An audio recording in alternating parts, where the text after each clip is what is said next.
Hay una idea bastante romántica y bastante falsa alrededor de la UFC.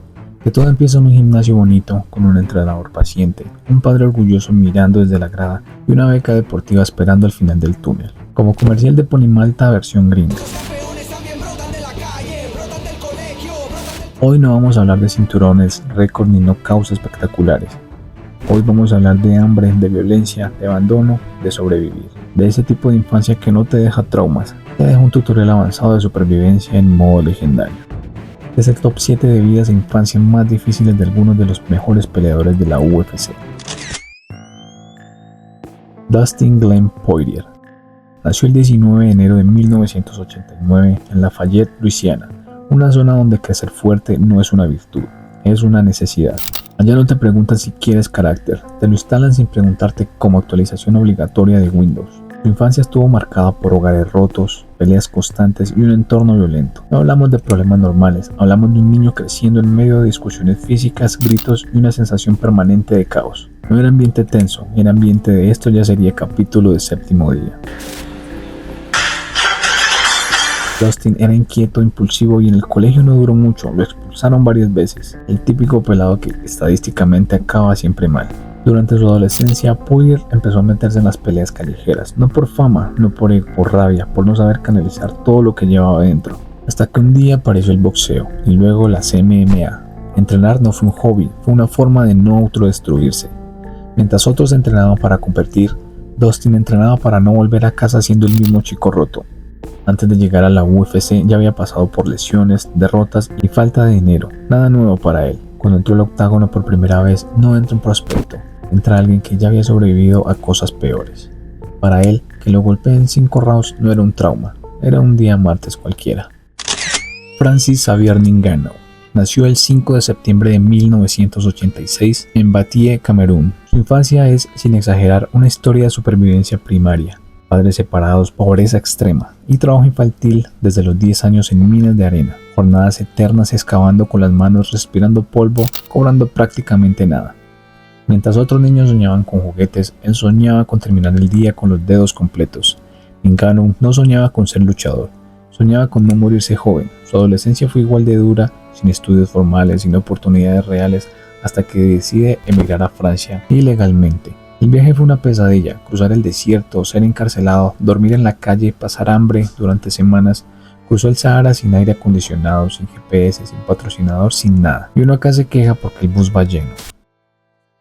En París, Francis dormía en refugios para personas sin hogar, entrenaba boxeo sin saber si al salir tendría un sitio donde pasar la noche. Imagínate pegarle al saco sabiendo que tu rival real es el frío y el hambre. Antes de la UFC ya había perdido todo varias veces. Por eso cuando peleó, ya no lo hacía con miedo. El miedo yo lo había conocido antes. Luego sí, llegó el tío Dana. La infancia de Sean Strickland estuvo lejos de cualquier idea romántica de niño prodigio. Nació el 27 de febrero de 1991 en Anaheim, California, y creció en un hogar devastado por la violencia doméstica y un ambiente emocionalmente inestable. Su padre era abusivo y agresivo, y la casa era más un campo minado que un refugio.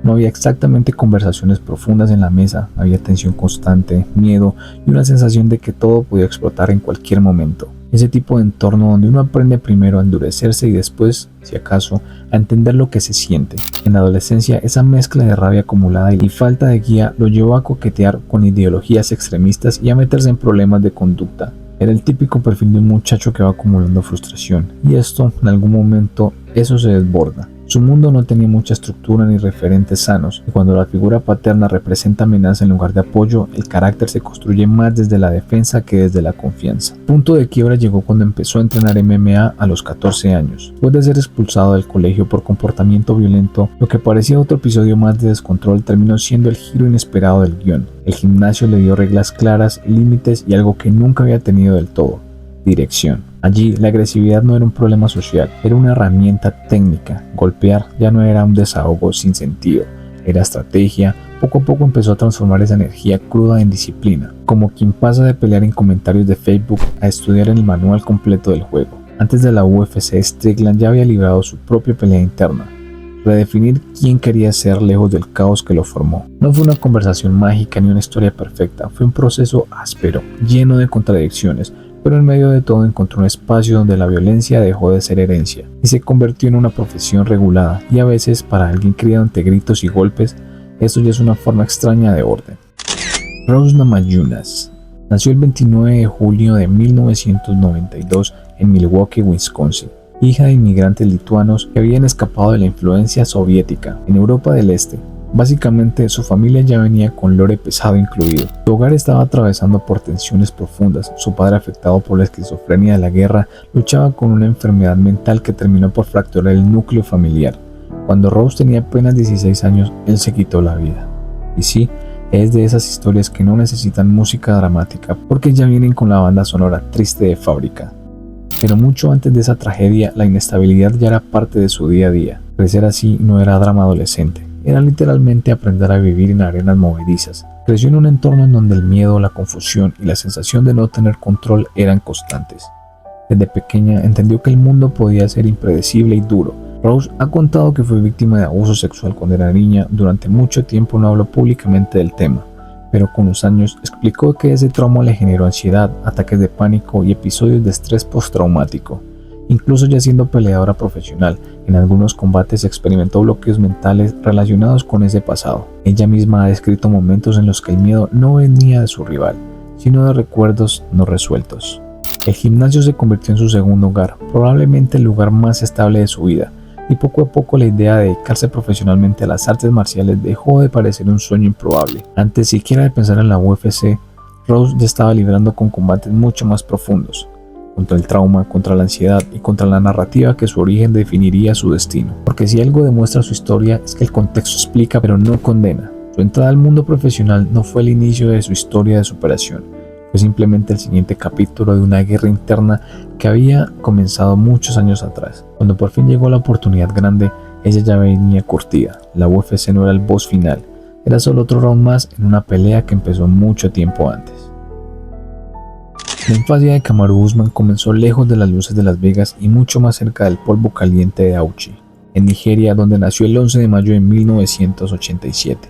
Antes de convertirse en campeón mundial, fue simplemente un niño africano criado en una familia trabajadora que decidió emigrar a Estados Unidos cuando él tenía alrededor de 8 años. Ese cambio no fue precisamente un me voy de paseo y vuelvo en diciembre, fue empezar de cero.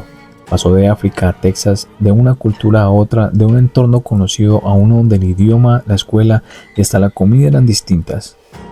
Su padre era militar en Nigeria y luego, ya en Estados Unidos, terminó enfrentando problemas legales que lo llevaron a prisión cuando Kamaru era un adolescente. O sea, mientras otros pelados estaban preocupados por dónde ir el fin de semana, él estaba aprendiendo que la vida no siempre juega limpio.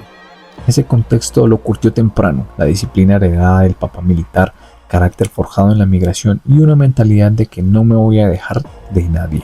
En medio de ese choque cultural y familiar, la lucha libre apareció como su tabla de salvación. Usman empezó en el wrestling, en la secundaria, y lo que comenzó como actividad escolar se convirtió en obsesión productiva. La lucha le dio estructura, identidad y algo clave: respeto, porque cuando eres inmigrante nuevo con acento, el deporte puede ser el idioma universal que dice aquí estoy yo. Ganó campeonatos estatales en Texas y luego llegó a una universidad con la misma mentalidad, disciplina militar pero aplicada al tatami. Antes de pensar siquiera en la UFC, Usman ya había entendido que su historia no era de víctima, sino de protagonista. La UFC no fue el comienzo del guerrero, fue el escenario donde un pelado migrante con pasado pesado y mentalidad inquebrantable decidió demostrar que el contexto explica la historia, pero no escribe el final.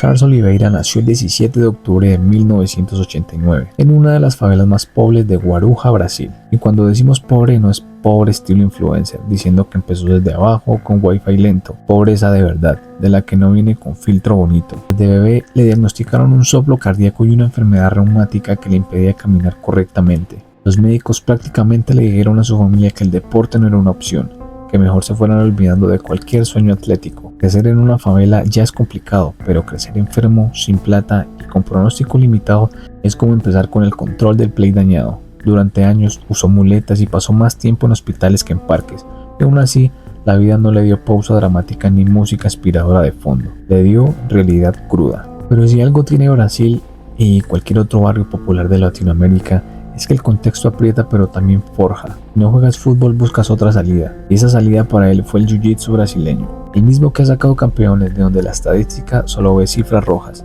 Entrenaba en condiciones precarias, sin dinero para el transporte, caminando kilómetros como si el GPS dijera ruta más barata a pie parcero. Mientras otros soñaban con cinturones negros como símbolo de estatus, él soñaba primero con poder correr sin dolor. Y sí, antes de la UFC, Charles conoció el hambre real. No el que estoy a dieta para dar el peso, sino hoy se come lo que haya, si es que hay. Cuando años después se convirtió en campeón, no es una historia cursi con violines, es una cachetada estadística a todos los que dijeron que no podía. Es el meme viviente de me dijeron que no se podía y lo hice 2 veces, porque The Bronx no solo peleó contra rivales, peleó contra el diagnóstico médico, contra la pobreza, contra la probabilidad. Y cuando levanta el cinturón, no está celebrando fama, está diciéndole al niño de las muletas en la favela, si ves que sí pasó.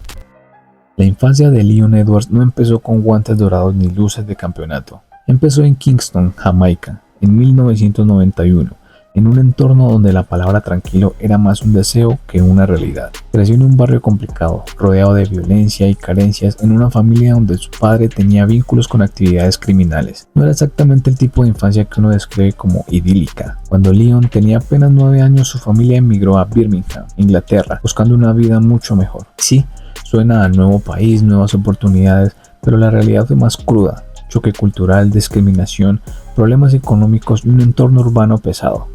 Para rematar, cuando Leon tenía apenas 13 años, su padre fue asesinado en Jamaica. Un golpe brutal que no venía con manual de instrucciones para superarlo. Desde temprano entendió que la vida no siempre da segundas oportunidades, que a veces da puños, y él todavía no sabía que algún día los devolvería profesionalmente. Ya en Birmingham, la adolescencia de Leon estuvo peligrosamente cerca de tomar el camino equivocado. Malas compañías, peleas callejeras, energía mal canalizada. Pero aparecería el MMA. Aunque en ese momento él solo necesitaba no meterse en más problemas, empezó a entrenar a los 17 años y encontró algo que no había tenido: disciplina, propósito y una salida real. El gimnasio se convirtió en su zona segura. Mientras otros estaban en la esquina del barrio viendo qué hacían, él estaba aprendiendo a controlar la rabia que llevaba acumulada desde niño. Cada entrenamiento era menos pelea callejera y más técnica, menos impulso y más estrategia. Antes de pensar en la UFC, Leon ya estaba luchando contra su contexto, contra el duelo no resuelto y contra la estadística que decía que muchos jóvenes con su historia no terminan bien. Cuando ves una pelea en la UFC, no estás viendo solo técnica, estás viendo infancias rotas, decisiones desesperadas y gente que convirtió el dolor en oficio. Estás viendo historias que en cualquier barrio latino habrían terminado distinto. Para muchos de ellos, el octágono no fue el lugar más violento de sus vidas. Fue el primero donde las reglas estaban claras, donde si te golpean, sabes por qué y sabes cuándo termina el round. Si quieres más historias así, sin romantizar y sin vender humo, suscríbete y dale a la campanita. Y nos vemos en el siguiente capítulo.